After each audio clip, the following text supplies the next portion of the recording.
On today's show, we're installing a new intake system from Pusher. Raptor Bidliners is showing us some cool uses on a Jeep. Our friends from Silverwax are giving us the lowdown on detailing, plus another OPGI tip and much more on this edition of Performance TV.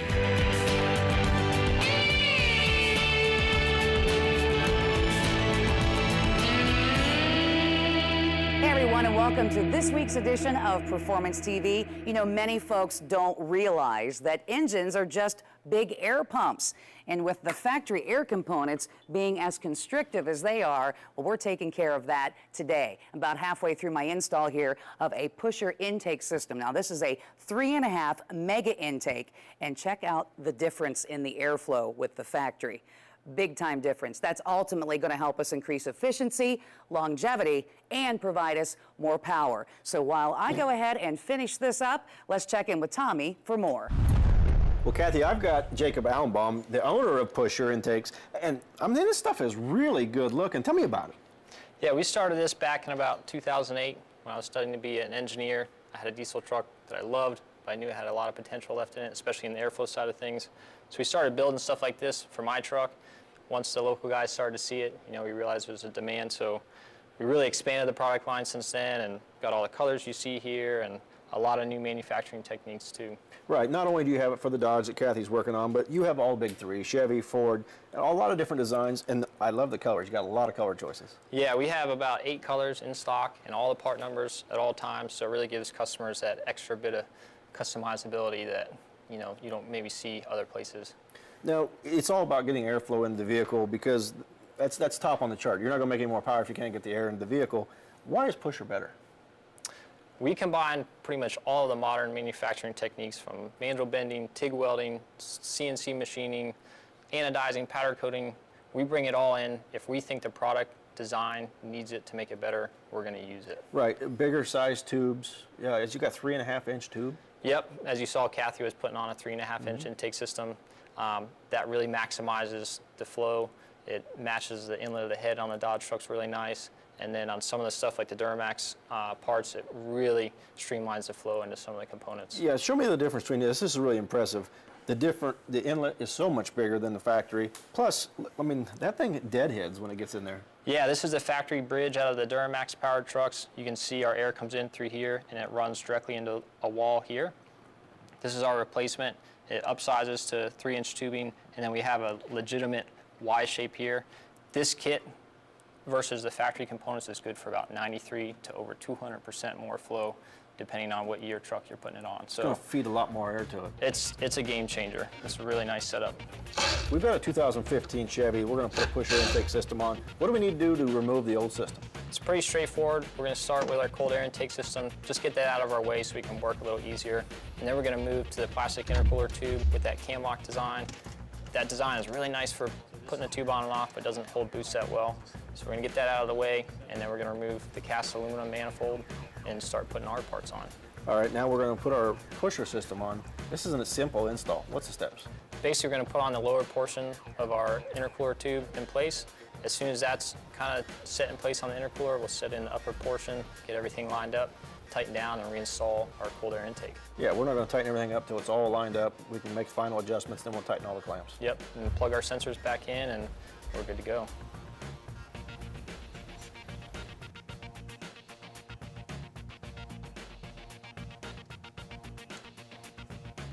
Now, Jacob, this is a huge improvement over the factory piece.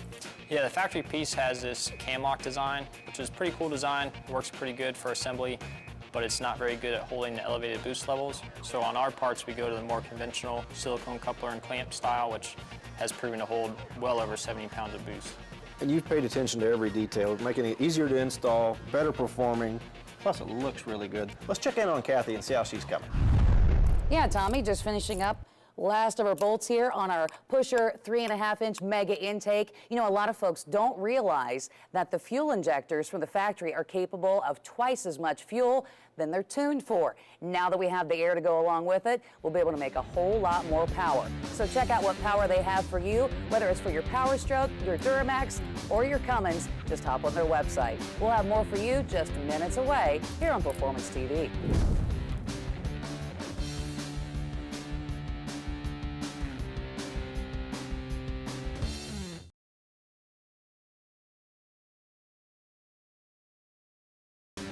This edition of Performance TV, presented by ARP, is being brought to you by Project Overlord Systems, keeping what's yours, yours.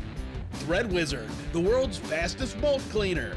Plyworks, the one and only rack for pliers. And by ARP, the world leader in fastener technology. Welcome back to Performance TV. If you're out there off-roading your vehicle, yeah, you're having a lot of fun with it, but you're also probably beating the heck out of it. We can help you out with that. We have Scott here with us today from U-POL and a product called Raptor. Sure. What is Raptor? Raptor is a bed liner. It's also a protective coating. You can use it on your hood, your entire vehicle, your step rails, pretty much everything you can think of. So not only metal, but lots of other products too, or base things like plastic and wood, concrete. Yes. How does this all work? As long as the surface is prepped correctly, there's not a problem with it. Well, we have a Jeep here with us today that's been off-roaded quite a bit. It's looking pretty rough. And how important is it when you have a vehicle like this to really get the prep done right? Prep is everything. You know, if you prep it right, you have no problems. But, you know, you can have some problems with any material out there if the surface is not prepped correctly. Well, we see the hood on the roof on our Jeep is in really bad shape. What all are we going to do to it? Well, first we cleaned it. Make sure all the dirt and everything's off of it. Then we sanded it down. We did a light scuff on it with 120 grit, washed it off with wax and grease remover, let it flash, and we were ready to spray. What about some of the areas where you can't really get into sand? If you can't get into sand, we actually have a product called Grip 4. It's a adhesion promoter for the areas that you can't get in with your hands or your DA or anything like that. Well, when you're dealing with all the sanding and everything else, you really want to make sure you're doing it safely too. And I know you guys really are into the safety part of applying all of this. And we have, you know, you want to wear your gloves. We've got dust mats for when you're sanding. You definitely want to wear a respirator when you're spraying product. We've got the glasses to protect your eyes, paint suits, everything. Okay, so we have the vehicle all prepped or whatever we're going to be doing. This today is our Jeep. What is our next step? How easy is this to mix? Fill, shake, and shoot. It's that simple. You can use the same bottle.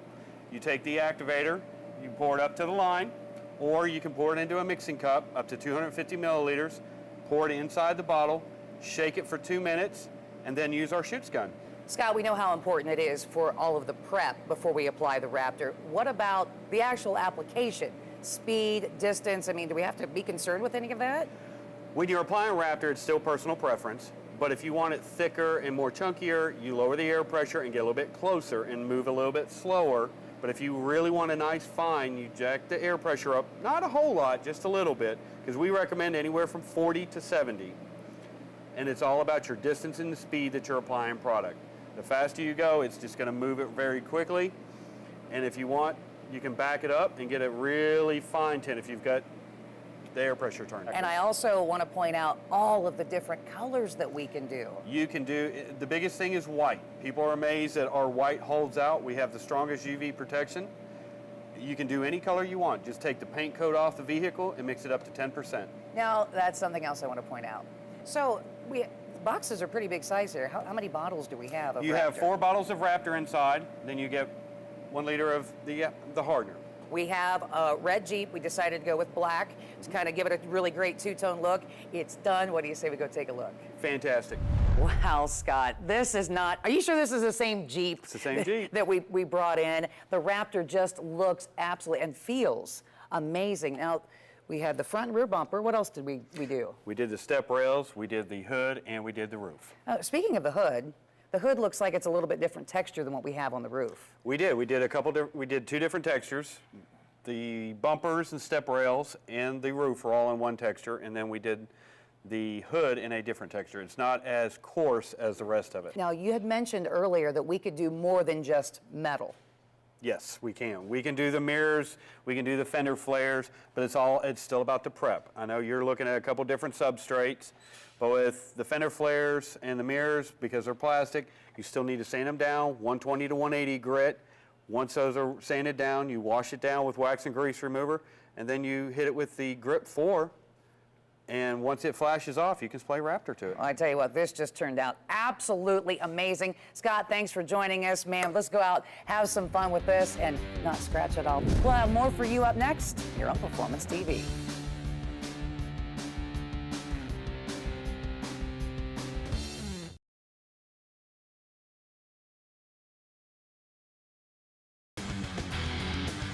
Performance TV, coming to you from Borla Commerce Park. Welcome back to Performance TV. If you've ever had your vehicle professionally detailed, it's very possible that Silver Wax was the line of products that they used. And we have Tony with us, who is a technician for Silver Wax. Tony, these products have been around for over 2 decades, but now this technology, you're making it available for the home consumer. Exactly, and this is the same products, the same technology, the same chemistry that we've been offering to professionals for the past 20 years, but we've decided for the past 4 years to bring them to the consumer market. And you have a complete line here of products. And Tony, one of the first things I want to point out is Silver Wax is the manufacturer. You guys are testing these products, you're making these products, you take feedback from the consumers, and of course you're professionals. Totally, and we really want to mention that we just don't sell bottles. We offer service to people. We answer questions when people have questions. We test the products in our facilities. We're the ones who develop them, so we test them, and we want to show people how to use them and how to get the best shine out of their cars. And you have something for anything you could possibly need to detail a vehicle, to make them look better, longer. And we're going to start right off with, this is a great product. Well, you know what? This is our star product, Katie. Double polymer paint sealer from Silver Wax, and it contains nanotechnology. So basically, this is the most complete protection solution you can have for your car. It contains double cross-linked polymers for an incredible resistance on your paint. It also contains carnauba wax, which we all know is the best wax available at the moment. Yes. So it'll give your car a superb shine. We've also incorporated into the product some micro-abrasives, which act as cleaning agents. So what these are going to do, they're going to get into your paint without damaging it and really allow the color to bring it back and bring all the intensity, whether you have a red car or a black car that's faded a bit. It's really going to throw that color back out of the paint. Well, what about our wheels? A lot of folks are sometimes even afraid to clean their chrome in their wheels. Well, we have the right product for this, Rim & Chrome Ultra Strength Cleaner. It's a special product, but what you want to know about this product, it is very efficient, but you have to use it the right way. So it's a spray-on, rinse-off product. But what you want to keep in mind, this product is so powerful, you have to spray it, you just leave it on for 15 seconds, and you rinse it off. And what's nice, since you don't have to scrub anywhere, you can easily access all those holes and all those hard-to-reach places. Well, this product is going to get in there, get the dirt off, and leave you with sparkling clean rims. Well, before we get to one of my favorite products that you have, also, besides the exterior, we're covering the interior of the vehicle as well. Well, we have products for the whole interior, whether it be cleaning your vinyls, your dash, your leather seats, salt stains. You know, we all have those salt stains after winter. You want to get that salt off, we have the right product for you. You don't have to scrub for hours. It'll just come right off with this product. And again, you know, the folks at Silver Wax helping with the proper techniques and the way to use the products, because you can have the greatest product in the world, but you need to be able to make sure folks are using it properly. So clean first, protect later, just Always. like you would the outside of the car, which is something that I absolutely love that Silver Wax has. And Tony, why don't you show me how to use this? Well, I'll show you one of my favorite products here that we've developed at Silver Wax. So it's the Fast Wax with polymers. This product is really nice. So what you want to keep in mind is that, of course, your car has to be clean before you apply the product, as you were saying earlier. So it's really super easy to apply. You just spray it on the car, leave it on for maybe like something like 10, 15 seconds. And what's nice with this product is, unlike other waxes, it can be applied under direct sunlight. Oh, I was just going to ask, because So a you lot of don't have times to- you worry about the car being super hot. So you don't have to wait for those gray days. If it's super sunny, the car's hot, it's no problem. So you just leave it on, and then you just wipe it off. It leaves a superb shine, and it's not just a detailer. It'll bring some really nice shine, but it also protects. We're talking about 2,000 kilometers, and you can add some all the time, and you're just building protection on your car. So a complete line of products now available for the home consumer, whether you're cleaning or protecting the inside and the outside of your vehicle, only available online at silverwax.ca. And we'll have a whole lot more for you up next here on Performance TV.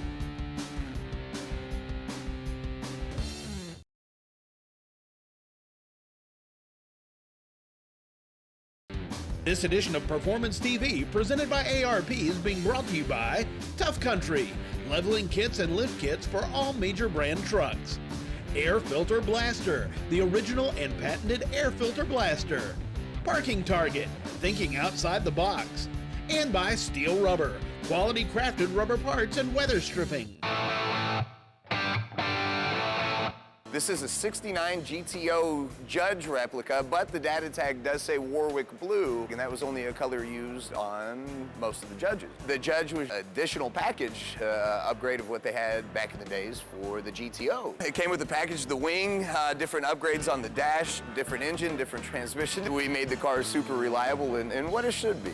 The original engine is a 400, and we still have the original engine aside, but we started with another 400, a crate engine we put in, and then now it's boosted up to a 463, roughly 550 horsepower to the wheels, controlled, suspension's upgraded, and she's an animal.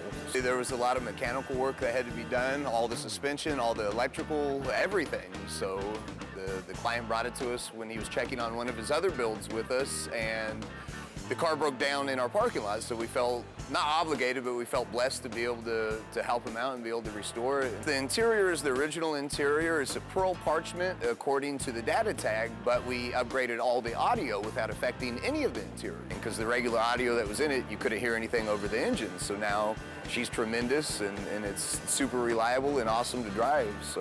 But she's a convertible, she's super reliable, a blast to drive, and more importantly, it makes everybody smile and have memories of when they saw them drive it around. Time now for the OPGI Restoration Tip with George Lopez.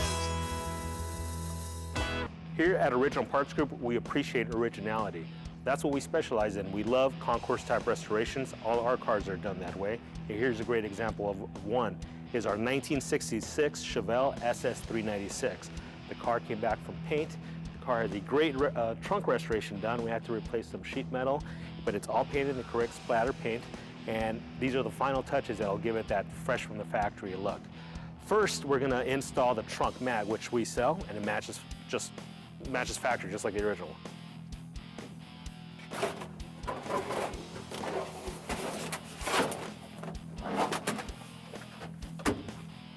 Next, we're gonna install the correct tire jack. We also sell this, and it also matches factory appearance.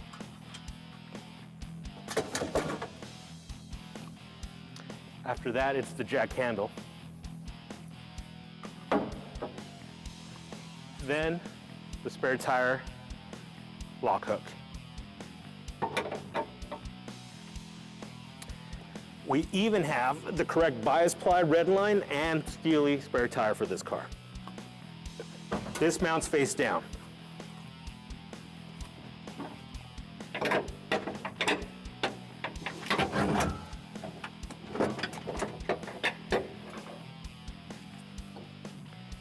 You have the jack handle and the wing nut that retains the tire in place.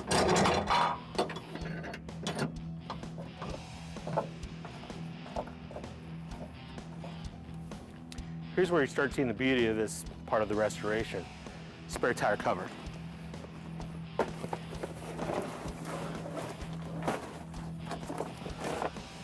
So that is a really tight fit on that spare tire cover, but there you go. The last and final touch to this restoration of the trunk is, of course, the trunk decals. Now, there isn't any science to where these exactly went. It all depends on the guy in the line and where he decided to put them, but there is a general idea. The Jack Stoach decal usually went on the right-hand side above the spare tire itself.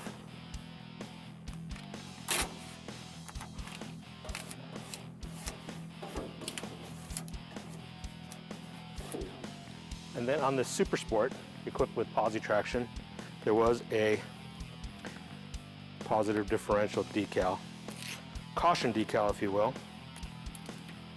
for the Posi traction. It's usually went right here in the center.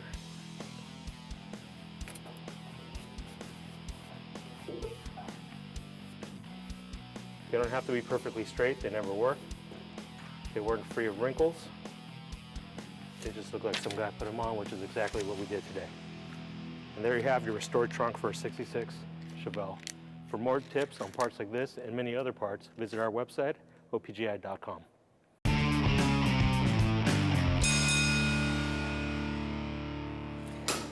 Boy, you gotta love these old vintage gas caps on these cars. And with a vintage car like this, well, you may not be driving it a whole lot. That's some fuel for thought for today. And Dan joining us here from Race Gas. Dan, fuel gas, I should say, doesn't have an infinite shelf life. No, it does not. And it really depends on what blend the gas is, whether it's ethanol blended or not. Commonly, the way gasoline goes bad is the first thing that happens in the early part are the more volatile chemicals evaporate off. And what ends up happening is it makes your car harder to start because you don't have that volatile chemical in there to have, the energy to start the car. The second thing that happens is oxidation. The air interacts with the hydrocarbons in the gasoline and it creates gums and varnishes. Now, if you've ever experienced this, you go look at your fuel filter and it's clogged with a bunch of brown particles. Those are the gums. They can clog your fuel filters, they can ruin your fuel injectors, they can clog carburetor jets. All around, generally not a good idea. Right. The third way is gasoline attracts water. So the longer it sits and it heat cycles, goes hot to cold, it creates condensation in the container, and then of course water precipitates in and the fuel's spoiled. The good news is you can find out whether it's spoiled really easily. Open the cap. If it smells really sour and kind of nasty, you know it's bad. All right, what can we do to kind of rectify that? There's a number of things that I tell our customers. The first one is to always use a good fuel stabilizer, even if the car's going to sit for a week or two. With ethanol fuels, they tend to degrade faster. So using a good fuel stabilizer helps. The other thing is to store the fuel properly. So using 5-gallon containers, don't fill them up all the way, but fill them up pretty close to the top. You want to give the gasoline a little opportunity to expand. And then put it in somewhere where it's away from heat source, it's in sort of constant temperature, it's not in sunlight, and that way you can prolong the life of the fuel. So to learn more about how to store fuel, all you have to do is hop on their website at race-gas.com, and that's our Fuel for Thought. That's all we have time for this week here on Performance TV. We'll see you next time around.